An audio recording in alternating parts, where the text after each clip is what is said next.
Shalom, salam sukacita, dan damai sejahtera Allah menyertai kita dimanapun berada. Selamat bertemu kembali dalam channel YouTube saya, Pendeta Agnes Saragih. Jemaat yang dikasihi Tuhan, pada saat ini sebelum kita mendengarkan firman Tuhan, mari kita mempersiapkan hati dan pikiran kita. Kiranya Roh Kudus menuntun kita untuk semakin mengerti, memahami, dan mengenal Tuhan di dalam kehidupan kita. Kita bersatu di dalam doa. Bapa di dalam surga, Tuhan Yesus Kristus yang selalu setia ada di kehidupan kami. Kami bersyukur untuk waktu dan kesempatan yang Tuhan masih izinkan, sehingga pada saat ini kami kembali mendengarkan firman-Mu. Tolonglah kami ya Tuhan, untuk bisa memberikan hati dan pikiran, sehingga firman-Mu bisa hidup di dalam kehidupan kami. Terima kasih Bapa. Amin. Firman Tuhan pada saat ini diambil dari Mazmur 1 ayat 1 sampai dengan 6. Jalan orang benar dan jalan orang fasik. Berbahagialah orang yang tidak berjalan menurut nasihat orang fasik, yang tidak berdiri di jalan orang berdosa, dan yang tidak duduk dalam kumpulan pencemooh. Tetapi yang kesukaannya ialah Taurat Tuhan, dan yang merenungkan Taurat itu siang dan malam. Ia seperti pohon yang ditanam di tepi aliran air, yang menghasilkan buahnya pada musimnya, dan yang tidak layu daunnya. Apa saja yang diperbuatnya berhasil. Bukan demikian orang fasik. Mereka seperti sekam yang ditiupkan angin. Sebab itu orang fasik tidak akan tahan dalam penghakiman. Begitu pula orang berdosa dalam perkumpulan orang benar. Sebab Tuhan mengenal jalan orang benar, tetapi jalan orang fasik menuju kebinasaan.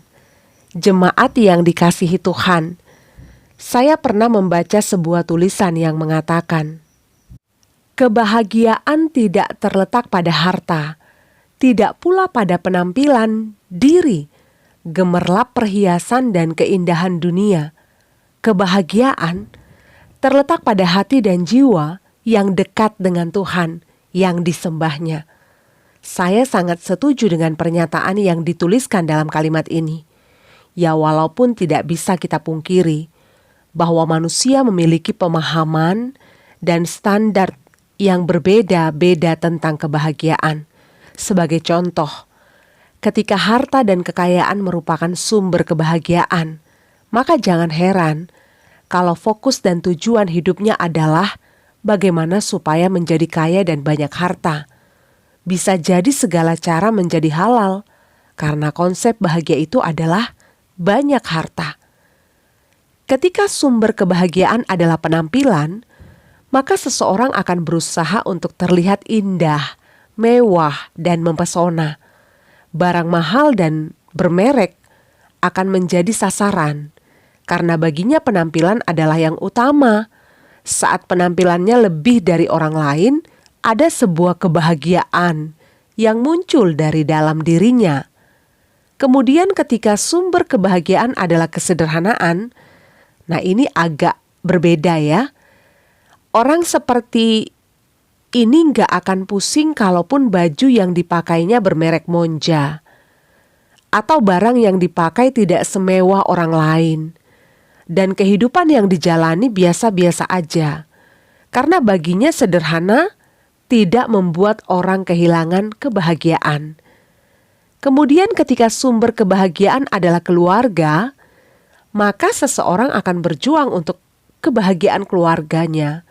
Dia akan sibuk untuk memberikan yang terbaik untuk keluarganya.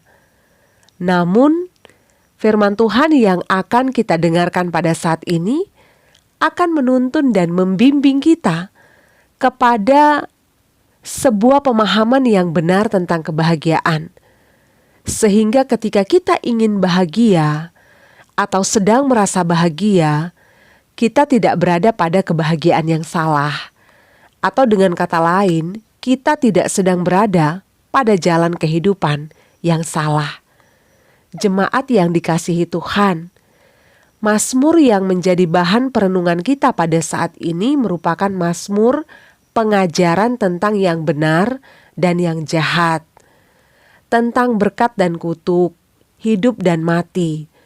Mazmur ini menuntun dan membimbing setiap orang yang percaya untuk menghindari jalan yang berujung kepada kesengsaraan, kehancuran, dan kesia-siaan, lalu mengambil jalan yang benar menuju kebahagiaan yang sesungguhnya. Pada ayat 1, pemazmur memulai firman ini dengan kata, "Berbahagialah orang yang." Pemazmur menyerukan kebenaran tentang kebahagiaan. Tentunya kebahagiaan yang disampaikan pemazmur berbeda dengan konsep kebahagiaan yang dimaksud oleh dunia.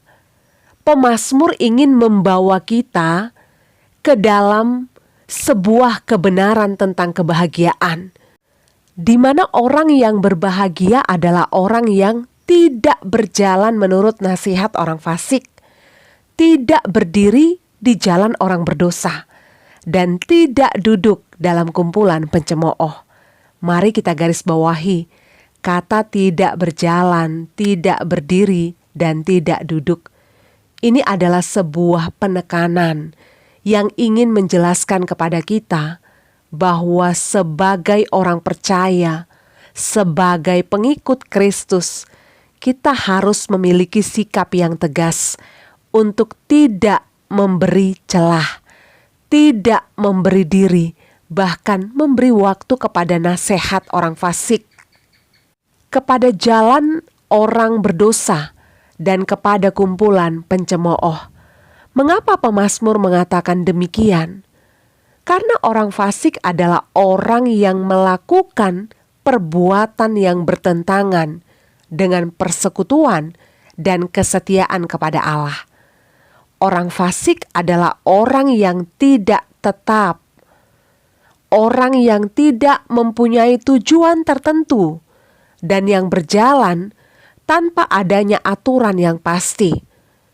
Mereka hanya dikuasai oleh hawa nafsu dan menyerah pada setiap godaan dunia. Lalu bagaimana orang berdosa?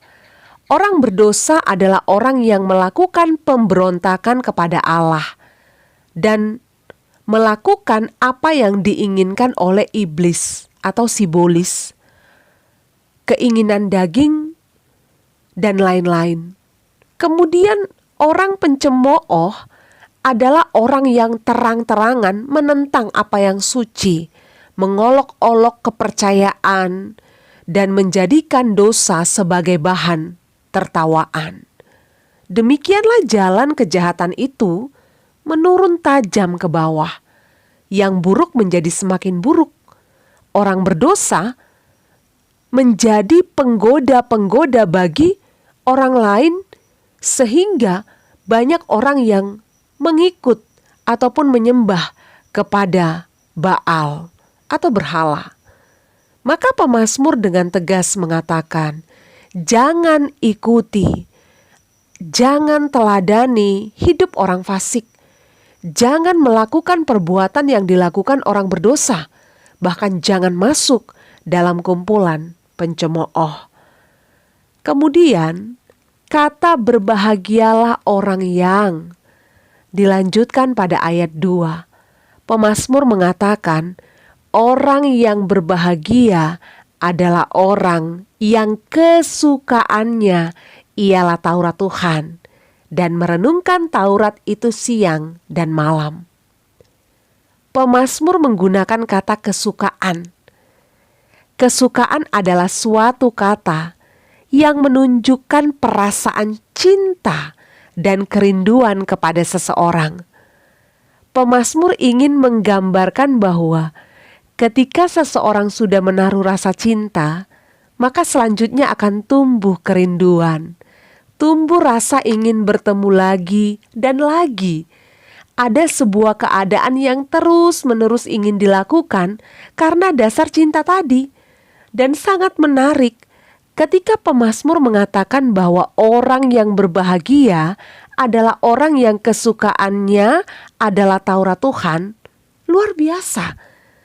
Pemazmur tidak menyebutkan tentang harta di situ, tentang jabatan, tentang kepunyaan atau kecukupan.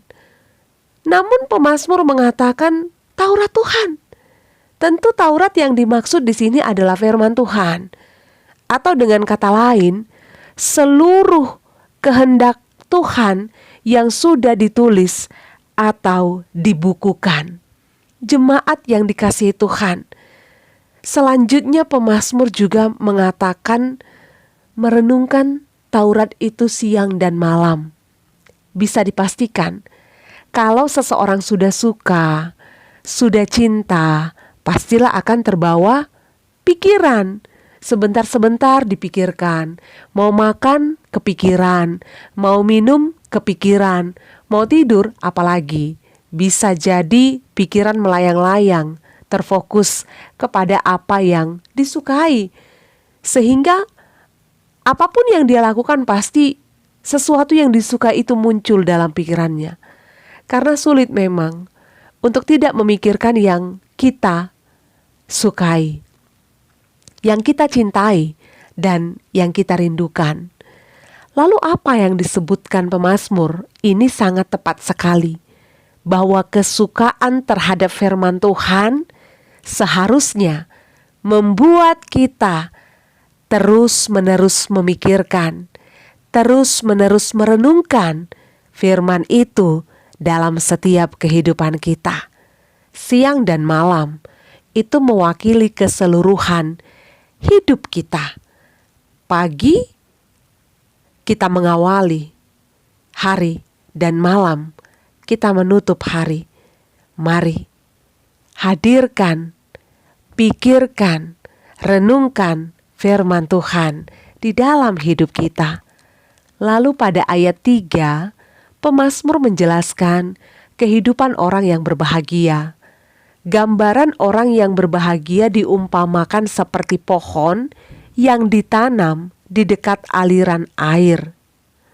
Jika mengingat iklim di Palestina yang panas dan kering, mungkin kita bisa paham kalau pohon yang tumbuh tidak di dekat aliran air, pastilah tidak mendapatkan air yang cukup, sehingga pertumbuhannya pun tidak sebaik pohon yang tumbuh di dekat aliran air. Pohon yang tumbuh dekat aliran air akan berakar dengan sehat, berbuah menurut musimnya, bahkan daunnya tidak layu, tetap segar. Maka demikian jugalah orang yang kesukaannya adalah Taurat Tuhan. Mereka akan seperti pohon yang tumbuh di tepi aliran air. Mereka akan berakar kuat, tumbuh dan berbuah. Jemaat Tuhan, semakin kita bergaul akrab dengan firman Allah, semakin kita dekat dengan Allah, maka kita akan semakin diperlengkapi untuk bertumbuh dan berbuah walau di iklim panas dan kering sekalipun. Kita harus mengaminkan ini. Mengapa demikian?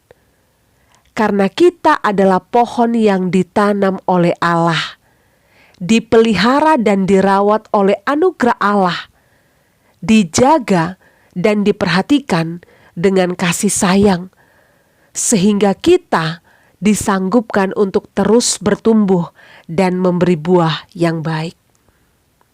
Lalu bagaimana dengan jalan hidup orang fasik?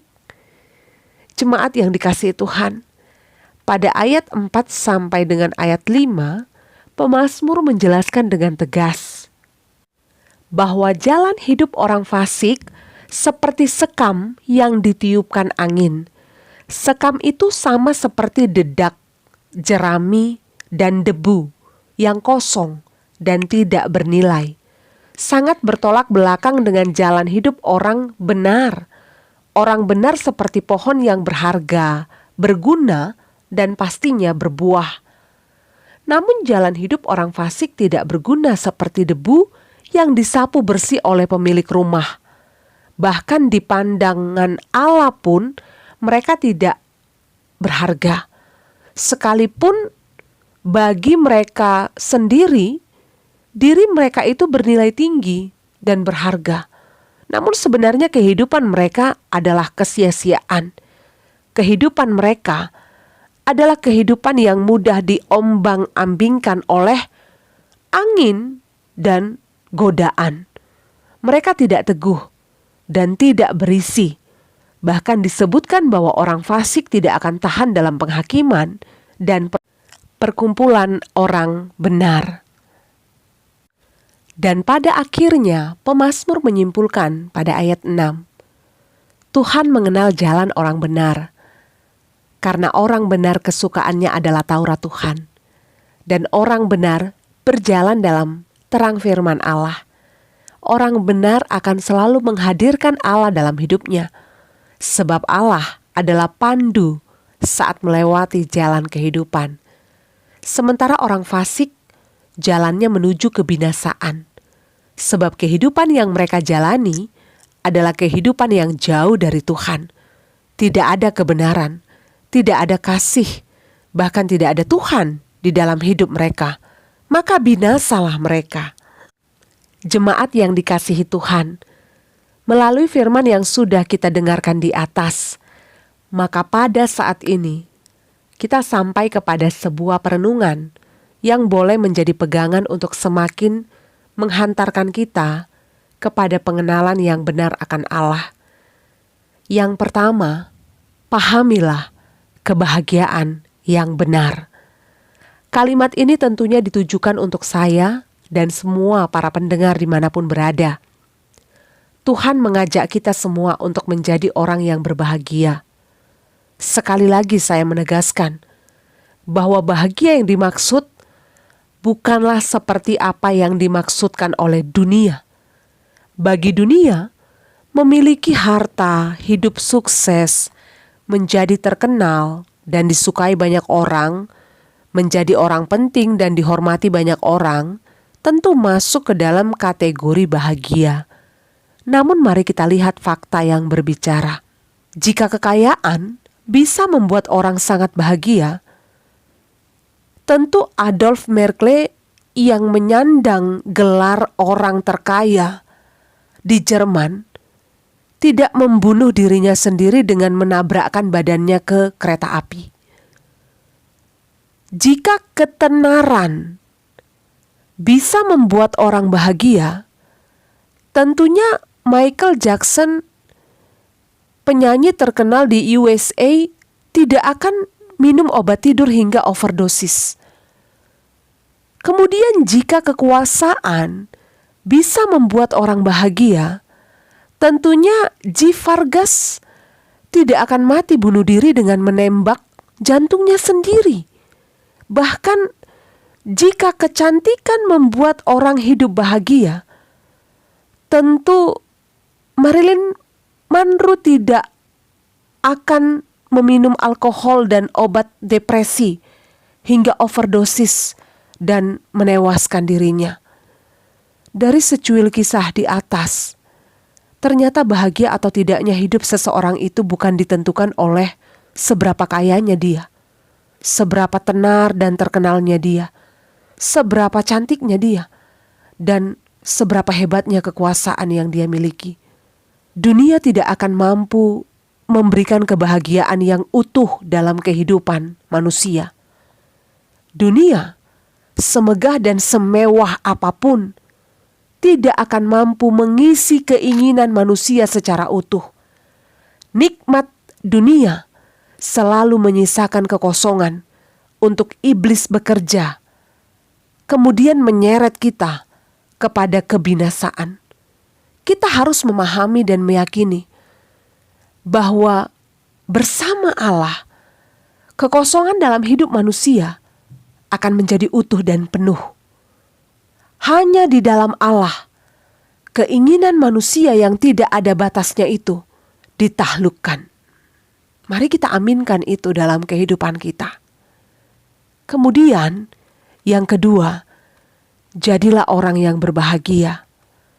Kalau pada saat ini saya bertanya kepada para pendengar dimanapun berada, apakah saat ini kita merasa bahagia? Apakah hidup yang kita jalani saat ini membuat kita bahagia? Jika jawaban kita, ya aku bahagia, lalu apa yang membuat kita bahagia saat ini? Apakah karena kita memiliki keluarga yang harmonis, memiliki suami yang peduli dan istri yang penyayang, atau anak-anak yang penurut? Atau kita merasa bahagia karena berkat Tuhan selalu ada dalam hidup kita?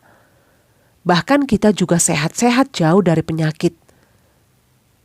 Dan jika jawaban kita aku tidak bahagia, saya berharap firman Tuhan pada saat ini bisa menjadi kabar sukacita bagi kita.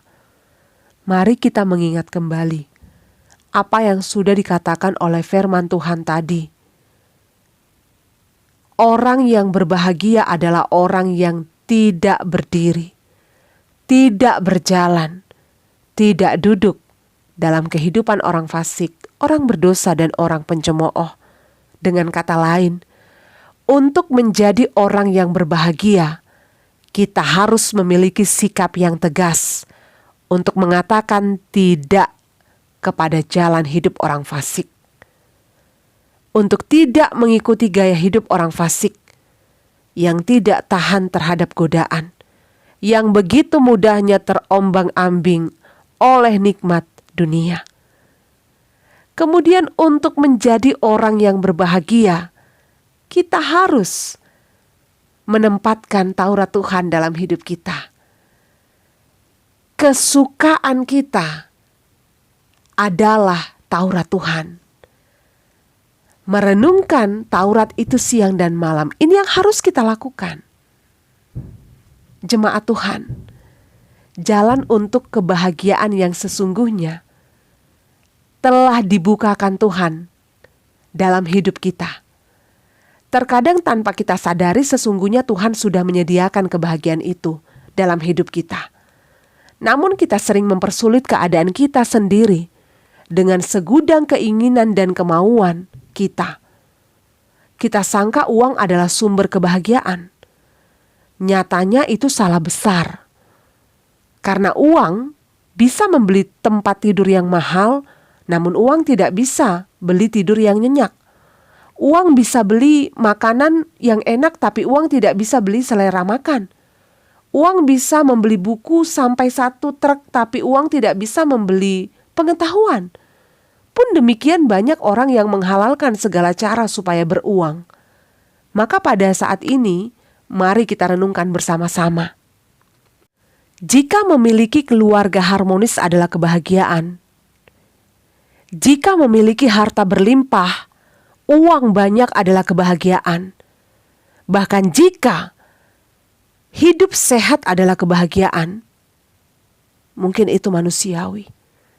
Tapi pada saat ini firman Tuhan ingin mengajak kita merenung. Bagaimana jika keluarga tidak harmonis? Suami kasar, istri suka-sukanya, anak enggak bisa diatur. Bagaimana jika kita enggak punya uang dan enggak punya harta? Bagaimana jika kita sering sakit atau sakit-sakitan? Maka sia-sialah kebahagiaan itu. Jemaat Tuhan, kita tidak bisa menjamin hidup selalu kaya, damai, dan sehat.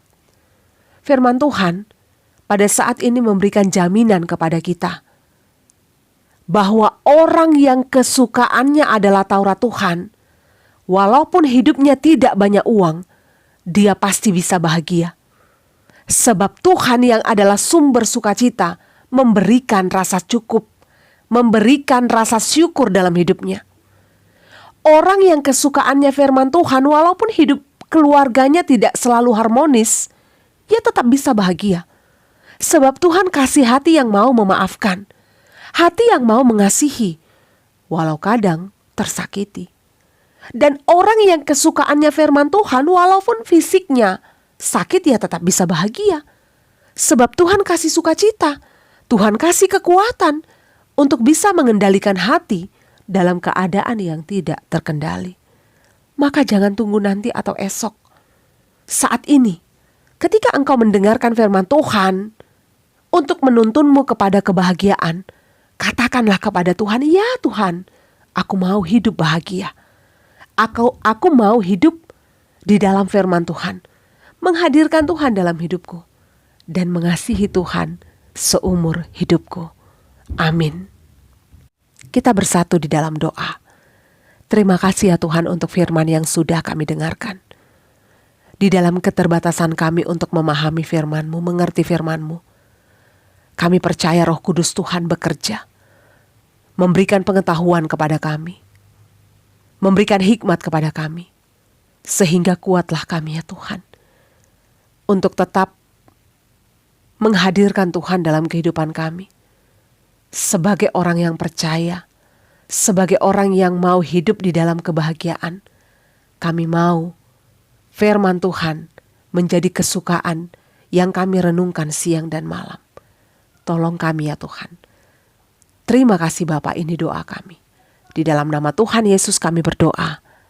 Amin. Salam bahagia untuk kita semua. Allah lah yang menolong dan memperlengkapi kita. Tuhan Yesus memberkati.